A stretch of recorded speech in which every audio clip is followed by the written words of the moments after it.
100 ऊंट की कहानी। राजस्थान के एक गांव में रहने वाला एक व्यक्ति हमेशा किसी न किसी समस्या से परेशान रहता था और इस कारण अपने जीवन से बहुत दुखी था। एक दिन उसे कहीं से जानकारी प्राप्त हुई कि एक पीर बाबा अपने काफिले के साथ उनके गांव में पधारे हैं। उसने तय किया कि वह पीर बाबा से मिलेगा और अपने जीवन की समस्याओं के समाधान का उपयोग पूछेगा। शाम को वह उस स्थान पर पहुंचा जहां पीर बाबा रुके हुए थे।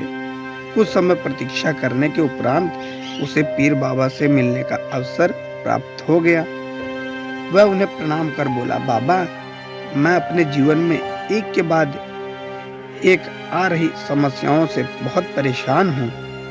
एक से छुटकारा मिलता नहीं कि दूसरी सामने खड़ी हो जाती है। घर की समस्या, काम की समस्या, स्वास्थ्य की समस्या और जाने कितनी ही समस्याएं। ऐसा लगता है कि मेरा जीवन समस्याओं से घिरा हुआ है। कृपया करके कुछ ऐसा उपाय बताएं कि मेरे जीवन की सारी समस्याएं खत्म हो जाएं और मैं शांतिपूर्ण और खुशहाल जीवन जी सकूं। उसकी पूरी बात सुनने के बाद पीर बाबा मुस्कुराए और बोले, बेटा, मैं तुम्हारी समस्या समझ गया हूँ। उन्हें हल करने के उपाय मैं तुम्हें कल बताऊंगा।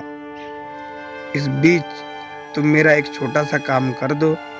व्यक्ति तैयार हो गया। पीर बाबा बोले, बेटे, मेरे काफिले में 100 ऊँट हैं। मैं चाहता हूँ कि आज रात तुम इनकी रखवाली करो। जब सभी 100 ऊँट बैठ जाएं, तब तुम सो जाना। यह कहकर पीर बाबा अपने तंबू में सोने चले गए।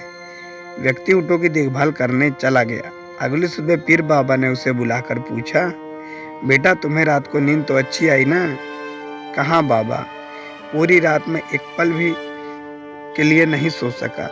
मैंने बहुत प्रयास किया कि सभी ऊँट एक साथ बैठ जाएं ताकि मैं चैन से सो सकूं, किंतु मेरा प्रयास सफल ना हो सका। कुछ ऊँट तो स्वतः बैठ गए, कुछ मेरे बहुत प्रयास करने पर भी नहीं बैठे। कुछ बैठे भी गए तो दूसरे उठ खड़े हुए। इस तरह पूरी रात बीत गई। व्यक्ति ने उत्तर दिया। पीर बाबा मुस्कुराए और बोले, यदि मैं गलत नहीं हूं तो तुम्हारे साथ कल रात यह हुआ। कई ऊँट खुद ब खुद बैठ गए, कईयों को तुमने अपने प्रयासों से बैठाया, कई तुम्हारे बहुत प्रयासों के बाद भी नहीं बैठे। बाद में तुमने देखा कि वे उनमें से कुछ अपने आप ही बैठ गए। बिल्कुल ऐसा ही हुआ बाबा, व्यक्ति तत्रता हुआ बोला। तब पीर बाबा ने उसे समझाया और कहा, क्या तुम समझ पाए कि जीवन की समस्याएं इसी तरह हैं? कुछ समस्याएं अपने आप ही हल हो जाती हैं, कुछ प्रयास करने के बाद हल होती हैं, कुछ प्रयास करने के बाद भी हल नहीं होती।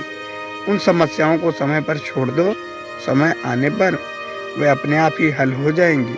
कल रात तुम्हें अनुभव किया होगा कि चाहे तुम कितना भी प्रयास क्यों न कर लो, तुम एक साथ सारे ऊँटों को नहीं बैठा सकते। तुम एक को बैठाते हो तो दूसरा खड़ा हो जाता है, दूसरे को बैठाते हो तो तीसरा खड़ा हो जाता है। जीवन की समस्या इन ऊँटों की तरह ही है। एक समस्या हल नहीं होती कि दूसरी खड़ी हो जाती है। समस्याएं जीवन का हिस्सा हैं और हमेशा रहेंगी। कभी ये कम है तो कभी ज़्यादा। बदलाव तुम्हें स्वयं में लाना है और हर समय इनमें उलझे रहने के स्थान पर इन्हें एक तरफ रखकर जीवन में आगे बढ़ना है।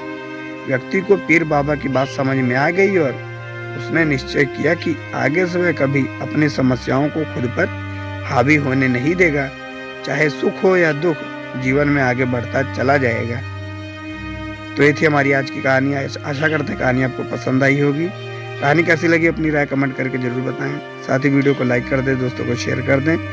चैनल पर नए हो तो सब्सक्राइब करना ना भूलें। साथ ही बेल आइकन को प्रेस करके ऑल पर सेट कर दें ताकि ऐसी ढेर सारी मनोरंजक कहानी पहुंचती रहे आप तक सबसे पहले।